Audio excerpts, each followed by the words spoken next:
Market के volatile होने के बावजूद एमएफआई के डेटा के हिसाब से ये देखा गया है कि जून महीने में जो एसआईपी का इन्फ्लो हुआ वो करीब 31,781 करोड़ के आसपास हुई और ये अपने जीवन काल के सेकेंड हाईएस्ट महीने के हिसाब से इन्फ्लो है। इसके पहले मार्च 2026 में 32,000 के आसपास इन्फ्लो हुई थी और ये दूसरा सेकेंड हाईएस्ट है जो इस महीने यानी जून 2026 में ये 31,781 करोड़ रुपए का इन्फ्लो हुआ एसआईपी में। इसके साथ साथ इन्वेस्टर ये भी देख रहा है कि जिन्होंने अपने 10 वर्षों के लिए या 20 वर्षों के लिए 1 करोड़ या 2 करोड़ के रूप में माना है, क्या वो लॉन्ग टर्म गोल इस पोजीशन में अचीव हो जाएंगे। आज हम चर्चा करेंगे 5 ऐसे तरीके की कि जिस म्यूचुअल फंड में आपने एसआईपी की हुई उसी में आप बने रहें, लेकिन 5 ऐसे तरीके यदि अपनाएंगे तो जो गोल आपने सपोज 20 साल का रखा है, हो सकता है कि इन 5 तरीकों को अपनाने से वो गोल आपके 18 साल या 17 साल में पूरे हो जाए। मैं डीएम झा, आप देख रहे हैं स्टोन टैक्समैन चैनल। उन 5 तरीकों में से सबसे पहला तरीका है स्टेप अप एसआईपी। आपने स्टेप अप एसआईपी का नाम सुना होगा, लेकिन इसकी आज ऑपरेशनल बेनिफिट दिखाऊंगा कि इसके फ़ायदा क्या होता है। हमारे बहुत सारे व्यूअर्स को ये समझ में नहीं आता होगा कि स्टेप अप एसआईपी क्या है। मैं उनके लिए 2 लाइन में बता दूं कि टिपिकल एसआईपी जो होता है वो हर महीने फिक्स्ड अमाउंट लंबे समय के 10 साल, 5 साल, 20 साल जितने वर्षों के लिए है वो हर महीने उतने ही अमाउंट आपके खाते से डिडक्ट होते हैं और पर्टिकुलर म्यूचुअल फंड जिसमें आप इन्वेस्टमेंट करते हैं उसमें वो इन्वेस्ट हो जाता है। स्टेप अप एसआईपी का मतलब है कि हर वर्ष इसमें कुछ ना कुछ इंक्रीज करें। स्टेप अप एसआईपी का जो इनोवेशन हुआ है और जिन्होंने इसको इनोवेट किया है उनके लॉजिक ये था कि चूंकि आप एसआईपी को कंटिन्यू कर रहे हैं, एसआईपी चला रहे हैं, तो निश्चित रूप से आपकी सोर्स ऑफ इनकम है और हो सकता है ये source of income salary income हो, बिजनेस इनकम हो, सेल्फ एम्प्लॉयड हो आप या फ्रीलांसर है, जो भी हो, तो निश्चित रूप से जैसे जैसे समय आगे बढ़ेगा आपके क्वांटम ऑफ इनकम यानी जो भी सोर्स ऑफ इनकम है उसके क्वांटम में बढ़ोतरी होगी। उदाहरण के लिए यदि आप नौकरी पेशे वाले आदमी हैं तो निश्चित रूप से आपको एनुअल इंक्रीमेंट कुछ ना कुछ मिलता ही है, बोनस भी मिलता है। तो जिन्होंने ये इनोवेट किया स्टेप अप एसआईपी, उनका कहना था कि यदि आपकी टोटल इनकम में इजाफा होता है तो उस इजाफे में से कुछ पोर्शन आप एसआईपी में भी इजाफा कर दें। हालांकि ये बात लगता होगा कि अरे क्या करने से कोई फ़ायदा नहीं है, इसको भी एक लाइव एग्जाम्पल से एक्सप्लेन करने की कोशिश करेंगे। हमने माना कि एक पर्टिकुलर म्यूचुअल फंड है जिसका एक्स IRR 12% है, आपकी एसआईपी उसमें 5,000 रुपये पर मंथ की एसआईपी है 10 वर्षों के लिए। तो 10 वर्षों के बाद जो आपका टोटल इन्वेस्टमेंट होगा वो 6 लाख रुपए होगा और आपके 12% XIR के हिसाब से जो कॉर्पस बनेगा वो 11,62,000 रुपये के आसपास बनेगा। अब यदि किसी ने स्टेप अप कर दिया 5%, यानी 10,000 रुपये की एसआईपी है, इसका 5% का मतलब हुआ 10,500 रुपये। इसका मतलब ये हुआ कि पहले महीने से 12वें महीने तक 10,000 रुपये आपके अकाउंट से कटेंगे और 13वें महीने से लेकर 24 महीने तक ये 10,500 रुपये कटेंगे और इसी क्रम में हर वर्ष 5% इंक्रीज होता होगा अगले 10 वर्षों के लिए। तो 10 वर्षों के बाद जब टर्म ये पूरा होता है तो 5% एसआईपी वाले में आपने 7,55,000 रुपये टोटल इन्वेस्टमेंट किए और उसका कॉर्पस जो बनता है वो 13,93,000 के आसपास बनता है। अब यदि पहले वाले जिसमें स्टेप अप नहीं था और जिसमें 5% का स्टेप अप था उससे यदि कंपेयर करें तो हम देखते हैं कि 5% स्टेप अप वाले में 1,55,000 रुपये हमने अधिक इन्वेस्ट किए और उसके एवज में हमें 2,31,000 का कॉर्पस अधिक मिला। पहले कॉर्पस मिल रहा था 11,62,000 के आसपास, अब कॉर्पस मिल रहा है 13,93,000 के आसपास। यदि आप इस स्टेप अप को 5% के बदले 10% कर दें, यानी 13वें महीने से 11,000 रुपये हर महीने कटेगा, पहले महीने से 12वें महीने तक 10,000 और 13वें महीने से 24वें महीने तक 13,000, तो इस हिसाब से 10 वर्षों के बाद जो टोटल इन्वेस्टमेंट होगा वो होगा 9,56,000 रुपये और इसके एवज में जो कॉर्पस बनेंगे वो बनेंगे 16,87,000 के आसपास।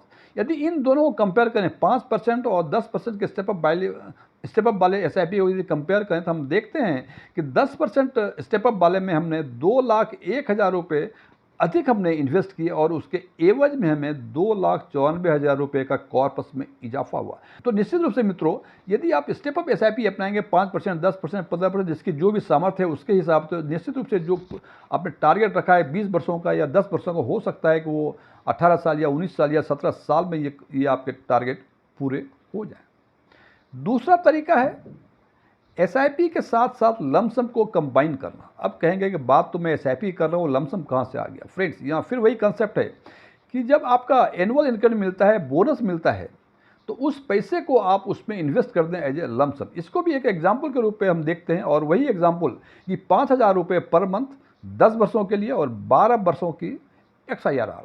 तो 10 वर्षों के बाद 6 लाख रुपया इन्वेस्ट करेंगे और 11,62,000 रुपये आपके कॉर्पस बन जाएंगे 10 वर्षों के बाद। लेकिन यदि जो आपको बोनस मिलता है, हमने माना कि वो बोनस 1 लाख रुपये हर वर्ष मिल रही है आपको अगले 10 वर्षों तक, तो 1 लाख रुपये जो बोनस मिला उसको यदि उसी म्यूचुअल फंड में जिसमें 12% का XIR आ रहा है, यानी अब वो CAGR हो जाएगा, उसको यदि इन्वेस्ट कर दें तो 10 वर्षों के बाद जो टोटल इन्वेस्टमेंट होगा आपका 16 लाख हो जाएगा, और उसके एवज में जो कॉर्पस बनेंगे वो 29 लाख के आसपास बन जाएगा। अब ये दोनों की तुलना करें तो जिसमें हमने बोनस का अमाउंट इन्वेस्ट नहीं किया था एज लमसम, उसमें आपने 6 लाख रुपए इन्वेस्ट किए थे, 11,62,000 रुपये मिले थे आपको, और जिसमें 1 लाख रुपए बोनस हर साल आपने इन्वेस्ट कर दिए, तो टोटल इन्वेस्टमेंट 16 लाख के बदले 29 लाख रुपए होगा। तो इस हिसाब से हम देखते हैं कि 10 लाख रुपए आपने एक्स्ट्रा इन्वेस्ट किया 10 वर्षों में बोनस के फॉर्म में, और उसके एवज में आपको 17,38,000 रुपये के आसपास एक्स्ट्रा कॉर्पस मिला। तो निश्चित रूप से यदि ये भी अपनाते हैं आप, तो ये जो टारगेट है 10 या 20 वर्षों का, निश्चित रूप से वो पहले अचीव होने की पूरी संभावनाएं हैं। तीसरा तरीका है choose growth plan over IDCW। Friends, जब आप म्यूचुअल फंड में इन्वेस्टमेंट करते हैं तो उसमें प्लान का चूज करने आता है, उसमें ग्रोथ प्लान भी होता है, IDCW भी होता है। IDCW में आपको समय समय पर जब म्यूचुअल फंड डिविडेंड डिक्लेयर करता है तो वो डिविडेंड आपको मिलता है, मीन्स कैश आउटफ्लो हो जाता है। लेकिन ग्रोथ में क्या होता है कि वो आपको मिलते कुछ नहीं है, फिर से वो उसी में इन्वेस्ट हो जाते हैं। आपको लगता होगा इससे क्या फ़र्क पड़ता है? फ्रेंड्स, फ़र्क पड़ता है। यदि आप वही एग्जाम्पल माने कि 12% का XIRR है ग्रोथ में, तो निश्चित रूप से IDCW में चूंकि बीच बीच में आपको डिविडेंड के फॉर्म में पैसे मिलते रहते हैं, तो जो XIRR मिलेगा आपको 10 वर्षों में वो करीब 10% के आसपास होगा। और इस हिसाब से यदि ग्रोथ प्लान में आपने इन्वेस्ट किया होता तो 5,000 रुपये के SIP 10 वर्षों में 11,62,000 रुपये हो जाते, जबकि IDCW में आप यदि इन्वेस्ट किए होते तो 10,24,000 रुपये के आसपास आपको कॉर्पस बनता। तो निश्चित रूप से यदि आप चाहते हैं कि जो गोल है वो फास्टर अचीव हो जाए, जल्दी अचीव हो जाए, तो आपको ग्रोथ प्लान ही चूज करना चाहिए। चौथा ऑप्शन है जो कि बहुत सारे एक्सपर्ट कहते हैं कि वैसे म्यूचुअल फंड को चूज करें जिसका टोटल एक्सपेंसेस रेशियो लोअर हो। जनाब, ये मुझे बहुत कंफ्यूजिंग लगता है। कंफ्यूजिंग इस सेंस में, यदि हमने कोई पार्टिकुलर म्यूचुअल फंड मुझे पसंद है तो उसका हम एक्सपेंसेस रेशियो कम कैसे कर सकते हैं? तो जो एक्सपेंसेस रेशियो है वो तो हमको देना ही पड़ेगा। तो इसके लिए एक और तरीका है जो सामान्य तौर पर लोग इसके बारे में सोचते नहीं हैं। जब आप म्यूचुअल फंड में इन्वेस्टमेंट करते हैं तो आपको ऑप्शन चूज करने के लिए दिया जाता है कि डायरेक्ट लें या रेगुलर लें। फ्रेंड्स, आपको लगता होगा या आपने ध्यान भी नहीं दिया होगा कि हम क्या चूज कर रहे हैं। सामान्य तौर पर यदि कोई थर्ड पार्टी इंटरमीडिएट यानी आपको कोई एडवाइज़र हैं या कोई ब्रोकर हैं या कोई डिस्ट्रीब्यूटर हैं, वो आपको रेगुलर प्लान ही देते हैं, डायरेक्ट प्लान वो नहीं देते हैं। अब कहेंगे इसमें फ़र्क क्या है? जनाब, एक एग्जाम्पल लेता हूँ मैं HDFC फ्लेक्सी कैप फंड की, जिसका रेगुलर का टोटल एक्सपेंसेस रेशियो 1.38 है। मैंने HDFC फ्लेक्सी कैप जो चूज़ किया वो रेनेल में चूज़ किया है। इसमें हमारा कोई प्रमोशनल एस्पेक्ट कुछ नहीं है। आप कोई भी म्यूचुअल फंड को चूज़ कर सकते हैं, मैंने एग्जाम्पल के लिए लिया हुआ है। तो HDFC फ्लेक्सी कैप का रेगुलर प्लान जो है उसका टोटल एक्सपेंसेस रेशियो 1.38 है और डायरेक्ट प्लान का 0.78 है। फ्रेंड्स देखें, तो यदि आप HDFC फ्लेक्सी कैप में रेगुलर प्लान ऑप्ट करते हैं तो 10 वर्षों में 5,000 रुपये प्रति माह के हिसाब से 10 वर्षों में जो कॉर्पस बनता है वो 14,60,000 रुपये बनता है। और यदि उसी म्यूचुअल फंड में यदि डायरेक्ट प्लान लेते हैं तो ये कॉर्पस बनता है 15,21,000 के आसपास। अब इन दोनों को एक साथ देखें तो टोटल एक्सपेंसेस रेशियो में जो रेगुलर प्लान और डायरेक्ट प्लान है उसमें 0.60% का डिफरेंस है, और कॉर्पस जो 5 वर्षों का होता है 5,000 रुपये पर मंथ की SIP के हिसाब से वो करीब 61,000 रुपये के आसपास बनता है। तो फ्रेंड्स, ये अब देख लें कि यदि आप म्यूचुअल फंड में इन्वेस्ट करें, जो भी म्यूचुअल फंड आपको पसंद हो, तो कोशिश करें कि आप डायरेक्ट प्लान लें, तो निश्चित रूप से बिना कोई एक्स्ट्रा एफर्ट्स के आपको एक्स्ट्रा कॉर्पस लंबे समय में मिल जाएगा। ये तो मैंने 61,000 बताया। यदि आपने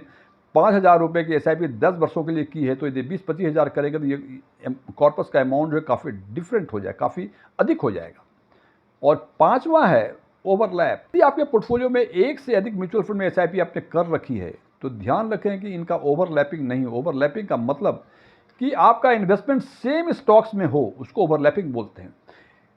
हम एग्जाम्पल लेते हैं कि एचडीएफसी का मल्टी कैप भी आपके पोर्टफोलियो में है और एचडीएफसी का फ्लेक्सी कैप भी आपके पोर्टफोलियो में है और आपने दोनों में एसआईपी कर रखी है। इन दोनों फंड का जो ओवरलैपिंग है वो 36.62% के आसपास है। इसका मतलब एक एग्जाम्पल लेके हम देखते हैं कि यदि आपने 1,000 रुपये की एसआईपी की है दोनों ही म्यूचुअल फंड में, एचडीएफसी मल्टी कैप में भी और एचडीएफसी फ्लेक्सी कैप में भी, तो टोटल जो आपका इन्वेस्टमेंट हो रहा है वो 2,000 रुपये हो रहा है। और आप सोच रहे हैं क्योंकि हमने मल्टी कैप और फ्लेक्सी कैप लिया हुआ है तो आपका ये डाइवर्सिफाइड इन्वेस्टमेंट है, लेकिन हकीकत चूंकि ये है कि चूंकि 36.62% के आसपास ओवरलैपिंग है, इसका मतलब उस 2,000 रुपये में से 732 रुपये 40 पैसे हर महीने आपके कॉमन स्टॉक में इन्वेस्ट हो रहे हैं, मतलब वो डाइवर्सिफाइड नहीं है।